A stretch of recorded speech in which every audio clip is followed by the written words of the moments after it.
Good morning, Marty. How are you? Good, Steve. How you doing down there? We are doing well. Are you in New York this morning? I am in New York. Yeah.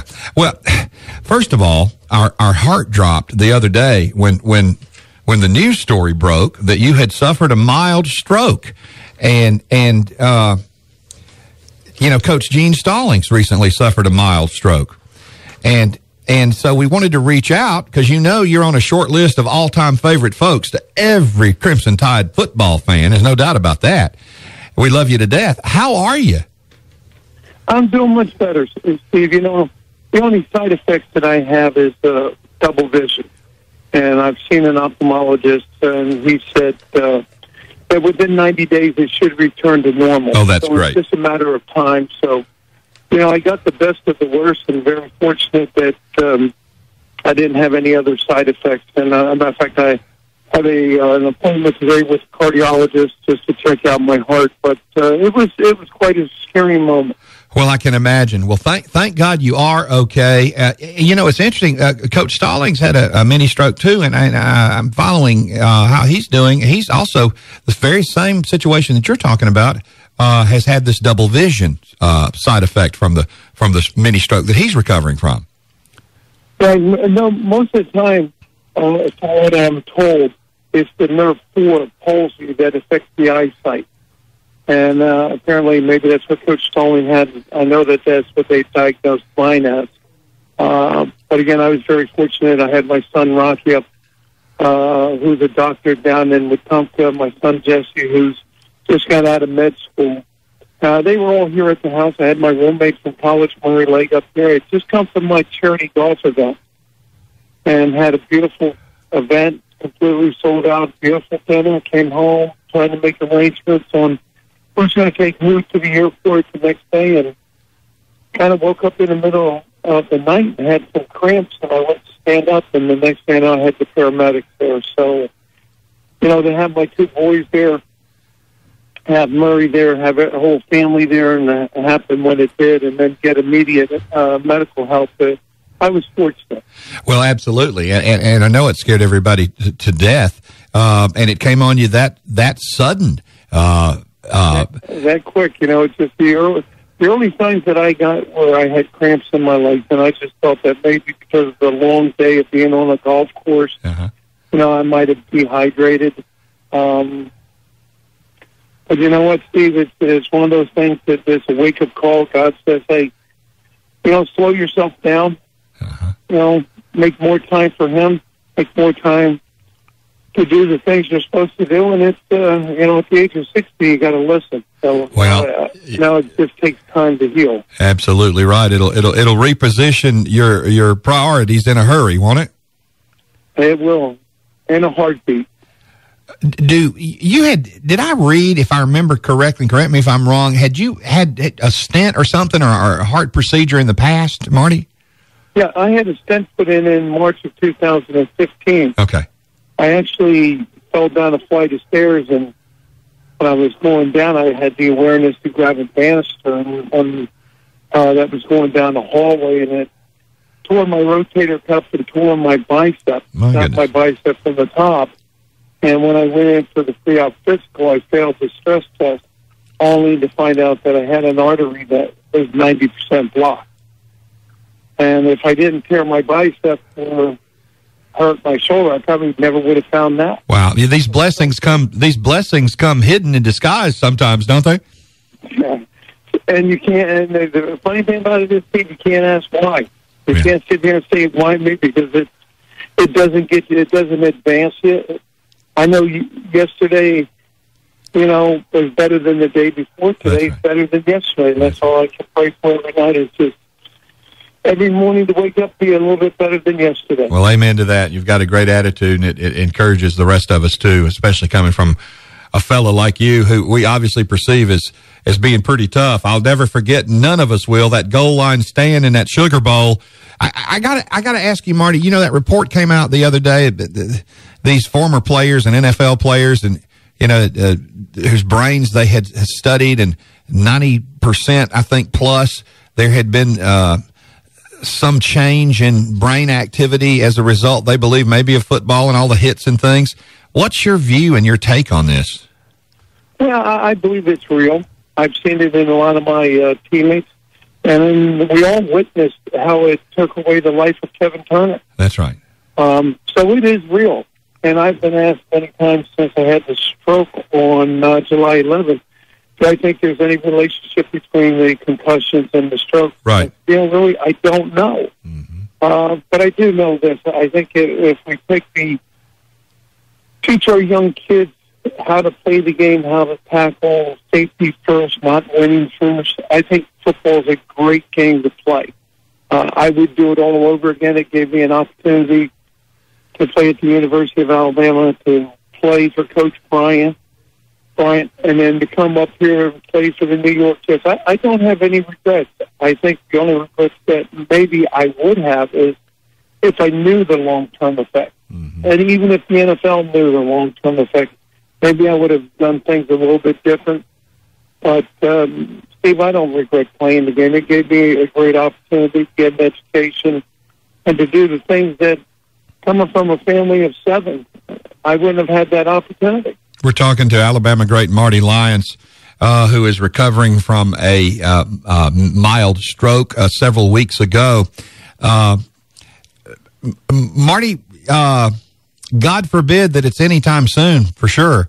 But when the day comes, and it's obviously going to come for all of us, would you donate your brain to science as part of this ongoing study of former NFL players? Without a doubt, Steve. It's not going to do me any good. Yeah. Is it something you've thought about doing or made plans to do? Well, it's something that my wife and my family have talked about. Yeah. Have I gone public with it? No. But without a doubt, that's the way I'm leaning. If I can help save a life in the future, or there's some sort of an awareness and research that can be done, to help somebody else, live a fuller, complete life, I want to do that. Sure. Like I said, God has blessed me in so many ways that if and when that time comes, my brain's not going to do me any good. Yeah. So why not be a donor and take whatever you can to preserve life for somebody else? Why not do that? Absolutely. You alluded to it a minute ago. Football certainly great to you, and you wouldn't do anything different. You have no regrets. Here with school starting back, if you're a parent of a young kid and that kid wants to play football, what would you say to mamas out there listening right now who might be nervous and concerned about it? Well, I think nervous and concern is always a sign of love. Number one, I would make sure that they have the proper equipment, especially at the youth level. So many times you look out there and Jimmy and Johnny got a helmet on, it's too big. It folds down over their eyes. It's not going to be beneficial. Number two, I'd make sure they have proper coaching. At some levels, you get these frustrated athletes that are now the coach, and they're out there win. No, it's not. It's not all about winning. It's about competing. It's about learning who you are. It's about learning the discipline that it takes to play the game, and it's also learning how to sacrifice. When other kids are going to the beach or riding their bikes, you're out there practicing. Yeah. You will learn who you are. But I think the game can be protected, and the young kids can be protected. And I would say, Steve, with kids that are playing under the age of 14, maybe 16, make them wear a neck roll so that if their head does get knocked back, there's a padding between the shoulder pads and the base of the helmet. So take all the precautions that we can, but unfortunately, no matter how many things you check off the box, no matter how safe you think the game is, unfortunately, there's always going to be an injury. Sure, but you wouldn't hesitate to let your kid play football if it was an issue in your household? No, not at all. I would go out there and I would, again, check the equipment, make sure that they have the proper coaching, make sure that they understand the game, and make sure that they're playing the game because they want to play it, not because I want them to play it. I have 3 boys. They all played 1 year. Mm-hmm. And they finally said, hey, this game's not for me at all. That was fine. they gave it a try.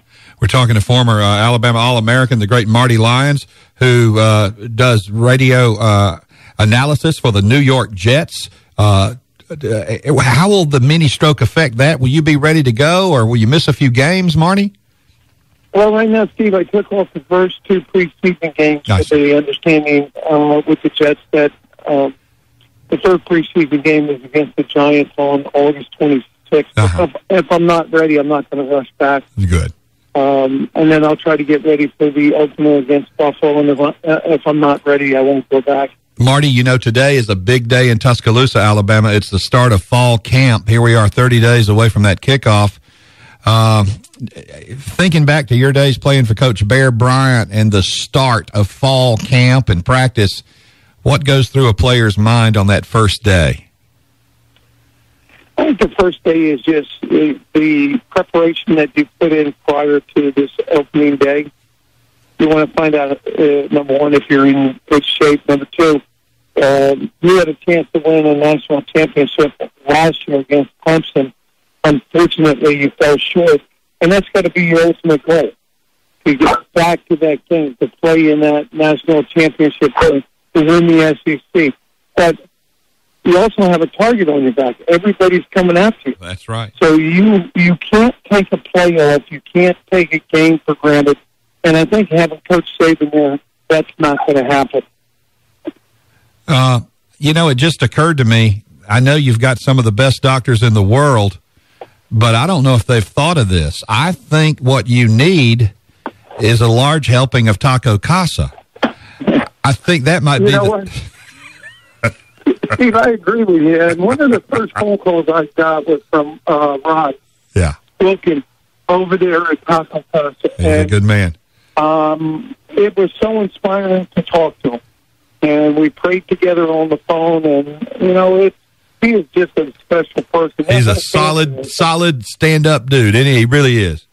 He really is, and you throw in, I've been talking to Rich Wingo quite a bit, and Murray Legg. I've gotten phone calls from Bob Bumhauer, Mr. Todd, Lou Green, all these guys that is that Crimson Tide family down there. They've all reached out, and it means so much. Well, we love you. It's a strong bond, and I know with the Jets and everything else, your schedule is going to be tight, but please, if you get a chance, make it here sometime this fall, and we would love to spend some time with you when you get down here, for sure. You've been in our prayers, and I want you to know that, sir. Well, I appreciate that, Steve. I appreciate all the prayers and love coming from down there in Tuscaloosa.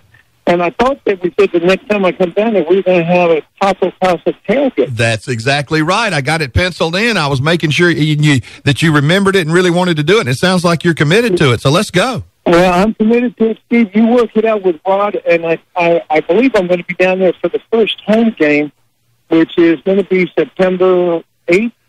Is it the 8th? First home game? Yep. I think it is. We will be all over that, and we'll follow up. We would look forward to doing a tailgate game. That would be our tailgate with you. That'd be great, man. It'll be my pleasure. And I appreciate your time this morning. God bless everybody down there. Roll Tide. Same to you. A pleasure, my friend. First class right there. Former Alabama first-team All-American, the great Marty Lyons. Roll Tide. Steve Shannon Morning Show, 95.3 The